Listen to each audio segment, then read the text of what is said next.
네, 안녕하십니까, 여러분들. 자, 오늘 이제 물리죠? 자, 물리 완전책이고요. 물리 완전책 244페이지. 244페이지고요. 오늘은 전자기파에 대해서 좀 배워보죠. 전자기파, 결론부터 말하면 어렵지는 않아요. 어렵지는 않은데, 물리 파트에서 약간의 지엽적이라 그래야 되나요? 좀 여러분들이 암기해야 될 사항이 좀 있어요. 그래서 여러분들이 막상 시험 문제에서 보면은 아차하고 틀리는 경우가 생기는 게 바로 이 전자기파예요. 전자기파는 어렵지 않습니다. 결론부터 말하면. 하지만 정신줄 놓으면 아차하는 순간 틀리는 수가 있어요. 그러니까 여러분들이 꼼꼼하게 보시고 아주 세세한 거를 확인하고 문제를 풀으셔야 된다고 저는 꼭 말씀드리고 싶어요. 자, 우리가 처음에 파동에 대해서 배웠습니다. 파동. 자, 파동은 뭐의 진동에 의해서 전달이 된다 했냐면 매질의 진동에 의해서 전달이 돼요.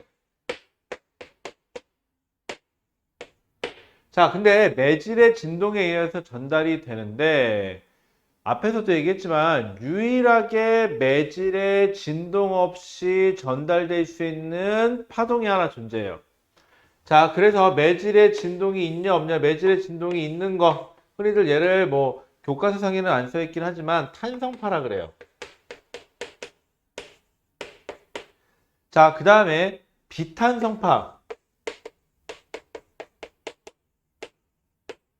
라고 하는데, 즉 탄성파가 아닌 걸 다 비탄성파라고 하는데, 우리가 고교 과정에서 배우는 비탄성파가 바로 뭐냐? 전자기파예요. 전자기 파동이 되겠죠? 정신명칭은. 자, 전자기파가 여러분들이 배우고 있는 것 중에서 빠지네요. 여러분들이 배우는 것 중에서 비탄성파예요. 자, 그러면 세상에는 파동은 둘로 구분할 수 있어요. 매질이 있는 파와 매질이 없는 파. 매질이 없는 파에는 뭐가 있다? 전자기 파동이 있다. 선생님, 그런데 우리가 앞에서 배울 때는요, 파동이라고 하면 매질의 진동에 의해서 파동이라는 에너지가 전달되는 거라고 하시지 않았습니까? 네, 맞습니다. 그런데 전자기파는 매질이 없다면서요? 매질의 진동이 없는데 왜 이름이 파동이에요? 아, 그래서 얘는 전자기 파동은 매질의 진동이 없는 대신에 뭐가 진동을 하느냐? 전기장과 자기장이 서로 유도하는 과정에서 뭐 하냐? 진동을 해요. 그러니 매질의 진동 대신에 누가 진동을 한다? 전기장과 자기장이 진동을 하죠. 그렇기 때문에 진동에 의해서 퍼져나간다는 큰 맥락에 맞기 때문에 얘를 파동이라고 부르는 것 뿐입니다. 자, 다시 그래서 빛은 우리가 보통 전자기파 좁은 범위에서 말하면 빛을 말하는 거예요. 넓은 범위에서 빛은 전자기파를 말하죠. 이따 설명하겠지만 빛은 좁은 범위에 의해서는 사람이 눈에 볼 수 있는 가시광선만을 뜻하기도 하는데 넓은 범위에서 빛은 전자기파를 전체를 말해요. 그래서 일반적으로 빛이 어떻다, 그럼 전자기파가 어떻다 라는 뜻이에요, 여러분들. 자, 그래서 전자기 파동은 전기장과 자기장의 진동, 유도에 의한 진동에 의해서 퍼져나간다. 그래서 앞에서 배울 때 우리가 소리 아니면은 뭐 물결파 이런 애들은 매질이 있으면 많으면 많을수록 전달 속력이 빨라진다. 그래서 얘네들은 기체보다는 액체보다는 고체에서가 전달 속도가 더 빨라요. 라고 했었죠. 하지만 전자기파는 매질이 필요 있어요? 없어요? 없어요. 그래서 진공에서가 전달 속력이 제일 빠르고요. 그 다음에 액체, 그 다음에 고체, 미안, 기체를 빼먹었구나. 진공, 그 다음에 기체, 액체, 그 다음에 고체 순으로 속력이 더 느려져요. 왜? 매질이 필요 없는데 고체 쪽으로 갈수록 매질이 많아지니까 걸리적거리는 애들이 많아지니까 오히려 속력이 느려집니다. 자, 이렇게 해서 여러분들은 이미 앞에서 우리 굴절할 때 빛의 굴절을 얘기할 때 이미 전자기파의 특징을 이야기했어요. 자, 그럼 여기서는 전자기파를 소개만 할게요. 자, 책에 나오는 대로 볼게요. 전자기파. 전기장과 자기장의 세기가 시간에 따라 변하면서 자, 표현을 바꿔볼게요. 전기장과 자기장의 세기가 시간에 따라서 바뀌면서가 곧 진동하면서 공간으로 퍼져나간다. 그러기 때문에 얘도 파동이다. 자, 그러면 다시 구분해 볼게요. 파동은요, 파동은 횡파냐, 종파냐로 구분했어요. 자, 종파에서 배운 거 뭐밖에 없죠? 소리, 음파였죠. 그 다음에 지진파의 피파. 그 다음에 고교 과정에서는 횡파를 이거 제외한 나머지 라고 배웠어요. 그렇다는 소리는 우리가 지금 배울 전자기파 파도 어디에 속해야 된다? 횡파에 속해야 된다. 라는 결론에 떨어지겠죠. 그러면 횡파가 뭐였냐면 파의 진행 방향에 대해서 매질의 진동 방향이 수직으로 진동하는 것을 우리는 횡파라고 얘기했어요. 자, 그럼 전자기 파동에서는 전자기파는 파동이 진행을 할 때 누군가가 무엇인가가 수직으로 진동을 해야 되죠. 근데 아까 뭐가 진동한다 그랬죠? 여기는 전기장과 자기장이 진동을 한다 그랬죠. 즉, 파의 진행 방향에 대해서 전기장과 자기장이 수직으로 진동을 해요. 그래서 횡파라고 부르는 것 뿐이에요. 그런데 특징이 하나 있어요. 거기 밑에 보시면 그림 보면 알겠지만, 자, 이게 파의 진행 방향이에요. 파동이라는 전자기파가 진행 방향이 제 손 방향으로 진행해요. 그럼 이때 전기장이 수직으로, 즉 여기서는 위아래 방향으로 수직으로 진동을 한다고 치잖아요. 그러면 자기장은 다시 진행 방향에 대해서 전기장이 수직으로 진동을 하죠. 그리고 자기장은 진행 방향에 대해서 또 자기장도 수직으로 진동을 하는데 전기장에 대해서도 다시 또 수직으로 진동을 해야 돼요. 자, 무슨 말이냐면 전기장이 진행하는 방향을 X축이라고 한다 그러면 Y축 방향으로 만약에 전기장이 진동을 한다. 그러면 X축 방향에 대해서 전기장이 수직인 Y축 방향으로 진동을 했죠. 그런데 자기장은 파동의 진행 방향에 대해서도 수직으로 진동해야 되지만 이 전기장에 대해서도 수직으로 진동해야 되니까 X축, Y축, Z축으로 진동을 하게 돼요. 그래서 파동의 진행 방향, 전기장의 방향, 자기장의 방향이 서로가 다 수직으로 수직 방향이 돼요. 자, 이게 전자기파의 가장 큰 특징이에요. 자, 전자기파의 발견, 거기 보면 영국의 과학자 맥스웰은이라고 되어 있죠?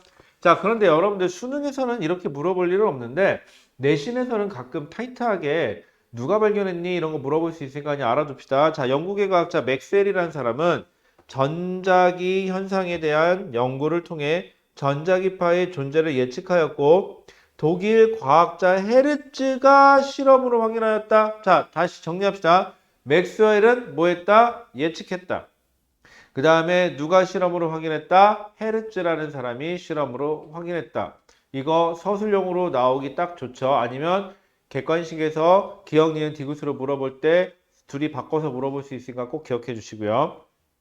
자, 전자기파의 진행 방향이라고 되어 있는데 전기장과 자기장이 진동 방향에 대해 각각 수직 방향으로 진행한다. 그래서 결국은 횡파다라고 하는데 여러분들 진행 방향 따지는 건 되게 쉬워요. 여러분들 오른손 이용할 거예요. 오른손이에요. 자, 엄지손가락의 방향으로 전자기파의 진행 방향이라고 칩시다. 이게 전자기파의 진행 방향이에요. 그럼 손을 이렇게 피세요. 지금 손가락의 방향이 전기장의 방향이면 꺾으세요. 90도로 꺾었죠? 이 방향이 자기장의 방향이 돼요. 자, 다시 파의 진행 방향을 오른손을 펴서 저처럼 이렇게 만드세요. 오른손을 펴서 엄지손가락을 파의 진행 방향에다 맞추세요.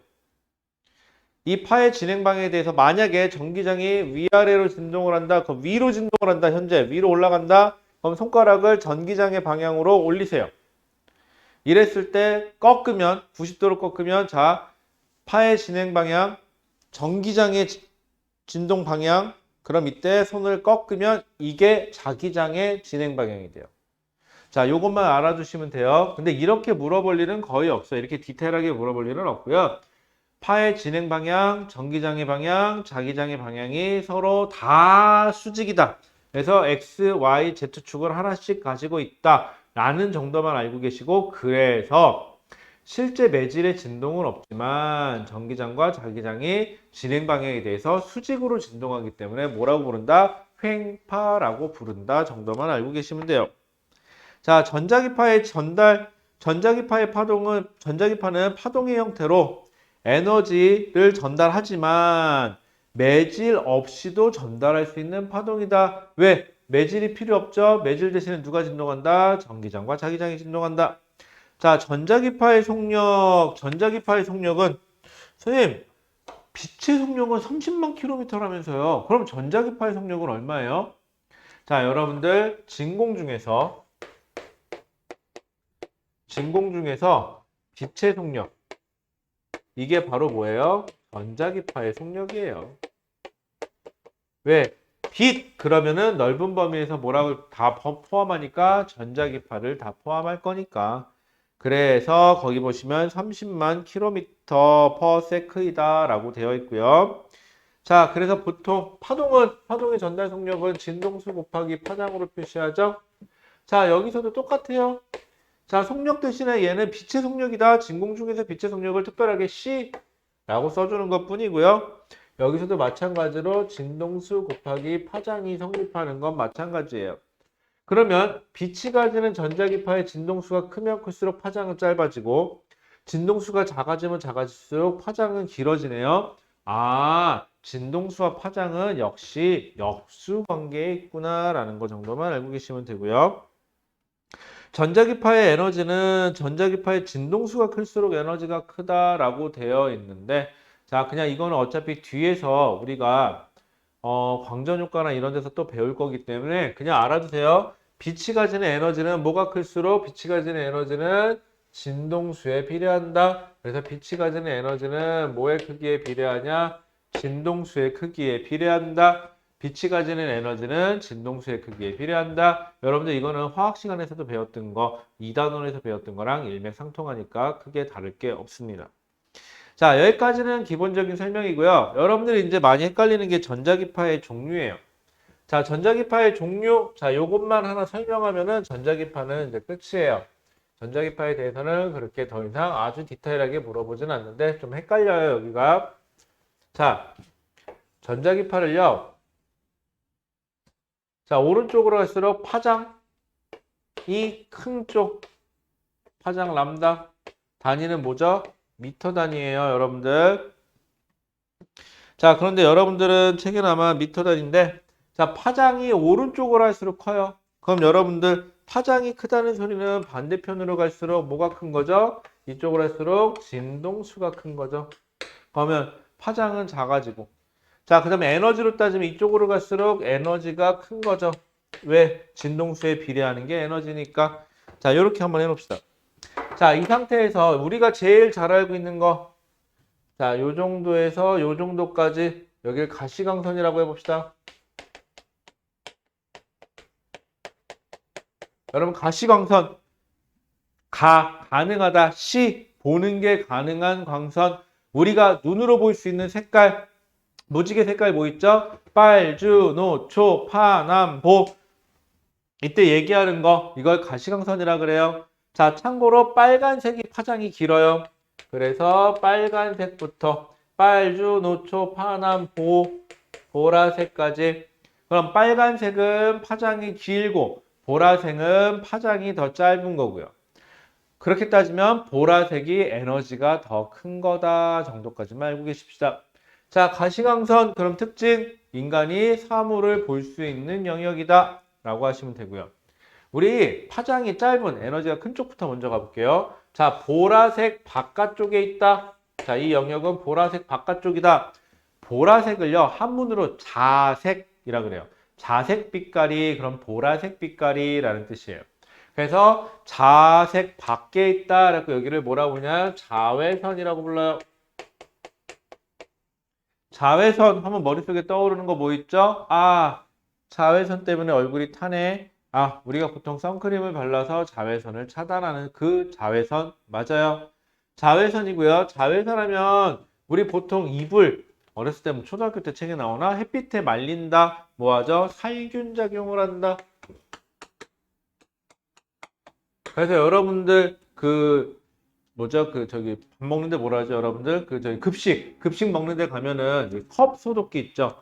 컵 소독기에 보면 뭐라고 써 있죠? 자외선 살균기라고 써 있어요. 그랬더니 여러분들이 저한테 질문합니다. 쌤, 그거 문 닫으면 거기 보라색 빛, 뭐 이렇게 푸르스름하게 보라색 빛이 보여요. 그럼 그거 가시광선 아니에요? 네, 그 색깔은 가시광선이에요. 그 색깔이 들어오는 이유는 그 자외선 램프의 특징인데 자외선도 방출하지만 약간의 가시광선도 같이 방출해서 그렇고요. 어떻게 보면 그 색깔이 보이기 때문에 우리는 얘가 자외선 살균기가 작동 중이구나 라는 걸 인식하는 거지 실제로 자외선이 방출되면 우리 눈에 보여요? 안 보여요. 그러니까 그 색깔이 자외선이가가 아니라 그게 켜졌다는 거는 거기에 자외선이 방출되는데 우리한테 그걸 알려주려고 다른 색깔을 같이 켜줬구나 정도만 생각하시면 돼요. 그래서 자외선 살균기. 자, 자외선보다 파장이 더 짧고 에너지가 큰 거 X선. 말 그대로 X예요. 몰라요. 모르는 선이어서 처음에 그냥 X라고 해서 X선이라고 부르고요. X선 뭐 있죠? 우리 의료용 장비가죠. 우리 팔이나 아니면 어디 뼈 다쳤을 때 뼈 사진 찍죠. 흔히들 뼈다구 사진 찍는데 이때 X선은 살은 통과하고요. 뼈는 통과를 덜 해야 돼요. 그래서 이때는 선택적 투과력에 의해서 우리 인체의 뼈 사진을 촬영한다라는 특징을 써요. 전부 다 투과하면 촬영을 못 하겠죠. 선택적 투과에 의한 뼈다구 사진을 찍는다. 자, 그 다음에 X선보다 파장이 더 크고 에너지가 더, 그러니까 파장이 아니라 진동수가 더 크고 에너지가 더 큰 거 뭐라 그러냐? 감마선이라고 부르는데 감마선은 굉장히 위험하죠. 그래서 감마선에 노출되면 사람을 잘못하면 죽어요. 그래서 유전자 변형 실험이나 혹은 아주 제한적으로 암 치료 목적으로 사용된다, 의료용으로 사용된다 정도만 알고 계십시다. 자, 그 다음에 빨간색 바깥쪽, 이제 파장이 긴 쪽, 에너지가 작은 쪽으로 가봅시다. 빨간색 바깥쪽, 빨간색을 적색이라 그러죠. 그래서 이걸 적외선이라 그래요. 적외선, 자, 적외선 하면, 자, 여러분들 우리 코로나 시대라, 우리 어디 가면 온도재죠. 온도재 때, 이렇게 뭐, 온도계 이렇게 물고 있는 게 아니라 이렇게 손 같은 거 갖다 대면 쭉 하고 측정을 하죠. 그건 왜 그러냐면, 여러분들이 제 모습을 보는 건 형광등에 있는 빛이 나한테 반사가 돼서 이 반사된 빛이 여러분들 눈으로 들어가서 여러분들 눈이 반사된 가시광선을 보는 거라면 저는 현재 정상적인 체온이라면 36.5도에서 플러스 마이너스 몇 도 사이, 플러스 마이너스 약 한 0.5도나 1도 사이로 왔다 갔다 하겠죠. 그 정도 사이에서 해당하는 열을 방출해요. 근데 이 열을 방출할 때 복사 형태로 방출하는데 이 복사 형태가 바로 전자기파 형태 중에서도 무슨 형태다? 적외선 형태다. 적외선 그러면은 열작용이다. 열작용이고요. 그 다음에 여러분들 일상생활에서 리모컨 사용하죠. 그래서 리모컨이 적외선 영역을 사용합니다. 라고요. 근데 여기서 말하는 리모컨은 그 보편적인 리모컨을 말하는 거예요, 여러분들. 가끔 여러분들 이제 요즘 시대의 리모컨은 마이크로파 역할은 그 마이크로파 영역을 사용하는 것들도 좀 있어요. 그러니까 우리가 사용하는 거 리모컨은 구형 리모컨 말하는 거예요, 일반적으로. 자, 그 다음에 적외선보다 파장이 더 긴 거, 여기 마이크로파. 파장이 마이크로미터다 그랬고 마이크로파라고 얘기하는데 마이크로파는 여러분들 여러분들 예시로 많이 나오는 게 전자레인지예요. 전자레인지는 물 분자를 이 마이크로파 진동하고 딱 맞아떨어져서 물을 진동시키는데 그래서 가열하는 데 사용된다라는 표현을 쓰기도 하고요. 그 다음에 마이크로파보다 파장이 더 긴 거를 우리는 라디오파라고 얘기해요. 라디오파라고 얘기하는데 우리 라디오에서 사용하는 거 뭐 FM 라디오, AM 라디오 할 때 그 라디오가 라디오파를 이용한다. 그래서 이거를 라디오파라고 얘기를 하고요. 통신에 사용을 하죠. 물론 이 마이크로파에서 라디오파까지를 합쳐서 전파라고 불러요. 여러분 조심하세요. 전자기파를 줄여서 전파가 아니에요. 그냥 전파예요, 여기는. 얘는 다 통신에 사용해요. 선생님, 마이크로파도 통신에 사용해요? 네. 여러분들이 사용하는 핸드폰, 기가헤르츠 단위 쓰죠? 요즘 핸드폰들은 다 마이크로파 영역대를 사용해요. 그리고 지상에서 인공위성 간의 통신을 할 때는 직진성만 좋으면 되기 때문에 이게 파장이 짧은 쪽으로 갈수록 더 많은 정보를 실어줄 수 있기 때문에 라디오파보다는 마이크로파를, 그래서 요즘 통신에서는 라디오파보다는 마이크로파를 주로 잘 이용을 합니다. 자, 근데 여러분들은 구형식의 얘기를 하고 있는 거니까 라디오파가 그냥 통신이다. 그다음 마이크로파도 통신에 사용된다. 하지만 전자레인지에서도 사용된다 정도만 알고 계시면 될 것 같아요. 자, 그 다음 페이지 넘겨보시면 여러분들 245페이지에서 246페이지에 걸쳐갖고 이 전자기파가 어떻게 활용되나 하고 활용 예시들이 나오고 있거든요. 자, 이 활용 예시들 한번 쭉 읽어보시고 아, 그런 게 있구나 정도 해주시면 되고요. 방금 여기서 얘기한 예시들은 정확히 알고 계셔야 됩니다. 이건 시험 문제에서 아주 잘 나오는 것들만 예시를 들어놓은 거고요. 책에 나와 있는 예시는 이거 말고도 부가적으로 조금 더 얘기를 해놨기 때문에 실제 시험에서는 안 나오는 얘기들도 종종 있다는 거 좀 기억 좀 해주시고요. 제가 오늘 비염이 조금 심해가지고 코가 좀 맹맹하네요. 좀 이해 좀 해주시고요.